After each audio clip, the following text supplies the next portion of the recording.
Hello everyone. कैसे हैं आप सब। आई होप आप सब अच्छे होंगे और अच्छे से तैयारी कर रहे होंगे, क्योंकि आरआरबी पीओ का एग्ज़ाम आने वाला है और एसबीआई क्लर्क मेंस का भी एग्ज़ाम लगा हुआ है 16 नवंबर को। तो आज इस वीडियो में बात करने वाला हूँ कि मैंने क्या क्या स्टेप फॉलो किए जिससे मैंने अपने मार्क्स को इंक्रीज़ किया मॉक में 55 प्लस तक, और कौन कौन सी मिस्टेक्स थी जो मैं अवॉइड की ड्यूरिंग प्रिपरेशन, जिससे मैं अपने स्कोर को इम्प्रूव कर पाया। और आज इस वीडियो में यही बात करने वाला हूँ कि मैंने क्या क्या किया। तो सबसे पहले बात करते हैं मैं क्या करता था।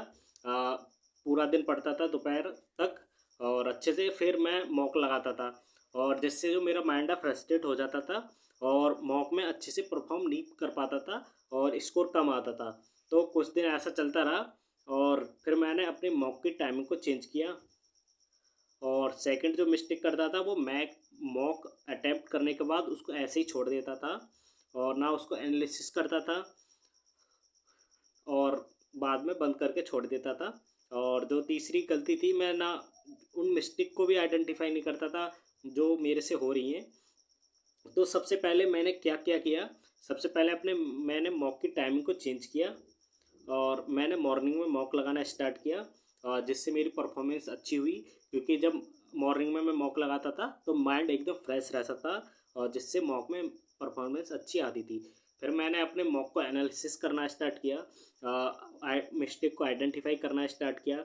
और उन जो मिस्टेक मेरे पे होती थी, मान लो मेरा मॉक मॉक में क्वेश्चन सॉल्व भी नहीं हुआ और क्वेश्चन गलत हो गया, तो उन क्वेश्चनों को मैं आइडेंटिफाई करता था और एक लिस्ट बनाता था कौन कौन से सब्जेक्ट में मेरे को वीक हो रही है वीकनेस। तो मैं उनको एक एक करके सारी जो मिस्टेक थी मेरी, जो वीक एयर्स थे, उन पर काम करना स्टार्ट किया और इस तरह मेरा स्कोर इम्प्रूव हुआ। तो आप भी ये चीज़ कर सकते हैं और जिससे आपका भी स्कोर जो है डेफिनेटली इंक्रीज होगा। आप क्या करिए, आप मॉक की टाइमिंग को चेंज करके देखिए, मॉक को एनालिसिस करिए, वीक एरियाज को आइडेंटिफाई करिए और उन पर वर्क कीजिए। देखना आपका स्कोर डेफिनेटली इंक्रीज होगा। और अब बात करते हैं कि आपको कैसे प्रैक्टिस करनी है जिससे आपका स्कोर इम्प्रूव हो।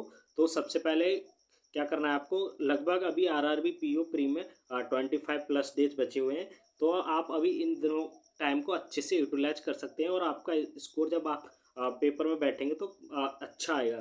तो सबसे पहले आपको क्या करना है, डेली के टारगेट बनाने हैं आपको प्री के लिए। मतलब आपको 2.5 से 3 घंटे प्री के लिए देने हैं, रीजनिंग और क्वांट के लिए। तो आप सबसे पहले क्या कर सकते हैं, सबसे पहले बात करते हैं रीजनिंग की। तो रीजनिंग में आप क्या करिए, 10 पजल डेली सॉल्व करिए। और ये आपको डेली सॉल्व करनी है क्योंकि आरआरबी में 25 नंबर की लगभग पजल ही आती हैं, पीओ में और क्लर्क दोनों में। तो आप अगर पजल छोड़ देंगे तो आप भूल जाइए, आपका सिलेक्शन होगा। तो अगर आप पजल भी कराते हैं तो आपका स्कोर काफ़ी इम्प्रूव होगा एग्जाम में।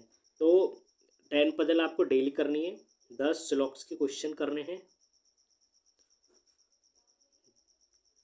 10 इनक्वालिटी करनी है, एक क्वेश्चन डीआई का करना है, डीआई का नहीं, एक क्वेश्चन आपको डायरेक्शन का करना है, एक क्वेश्चन आपको ब्लड रिलेशन का करना है, और एक क्वेश्चन एक सेट पूरा चाइनीज कोडिंग का करना है। तो ये आपको डेली करना है रीजनिंग के लिए। अब बात करते हैं क्वांट की।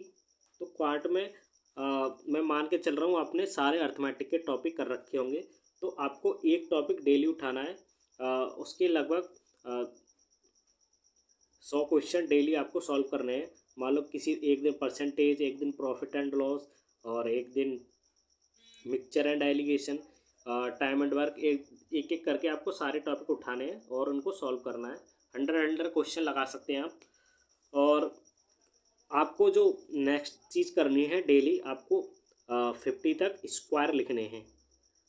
मतलब आज लिखे कल लिखे, डेली मतलब डेली लिखने हैं, जिससे आपकी प्रैक्टिस हो जाएगी और आपको जब एग्जाम में बैठेंगे तो डायरेक्ट क्लिक करेगा। और 20 तक क्यूब लिखने हैं, 30 तक टेबल लिखनी है, ये आपको डेली करना है। और 10 क्वेश्चन आपको क्वाड्रेटिक इक्वेशन के करने हैं, 10 क्वेश्चन अप्रोक्सीमेशन के करने हैं, पीओ में अप्रोक्सीमेशन ही आता है ज़्यादा, और 10 क्वेश्चन रॉन्ग सीरीज के, 10 क्वेश्चन मिसिंग सीरीज के, और 5 सेट डीआई के डेली सॉल्व कर रहे हैं। अगर आप चाहते हैं कि आपके पास सोर्स नहीं है तो मैं आपको सोर्स प्रोवाइड कर दूंगा, मेरे पास बंडल पीडीएफ पड़ा हुआ है गैडली का, मैं आपको प्रोवाइड कर दूंगा। और जो इसके साथ साथ आपको मेंस के लिए जो लेके चलना है, जो चीज़ आपको बिल्कुल मिस नहीं करनी, क्योंकि इतने टाइम में वो प्रेपर हो पाएगी। इंग्लिश, अगर आप इंग्लिश करना चाहते हैं तो इंग्लिश की डेली प्रैक्टिस करनी है, मेंस में अटैम्प्ट करना चाहते हैं। और हिंदी अगर आप अटैम्प्ट करना चाहते हैं तो आप हिंदी की डेली प्रैक्टिस करनी है। और कंप्यूटर आपको डेली करना है, क्योंकि 2 महीने रह गए हैं। आप अभी आधा आधा घंटा भी आप देंगे तो आपका कंप्यूटर एग्ज़ाम के टाइम तक अच्छे से प्रिपेयर हो जाएगा। तो ये है टू डू लिस्ट जो मैंने फॉलो की थी अपने लास्ट ईयर, और मैंने क्रैक किया था आरआरबी पीयू प्री। और इस साल मैं मेंस प्री के लिए सिर्फ मॉक ही लगा रहा हूँ, तो आप ये चीज़ यूज कर सकते हैं। और मिलते हैं अगले वीडियो में। अगर आपको वीडियो अच्छी लगी हो तो चैनल को सब्सक्राइब कर देना और लाइक कर देना। तब तक के लिए धन्यवाद।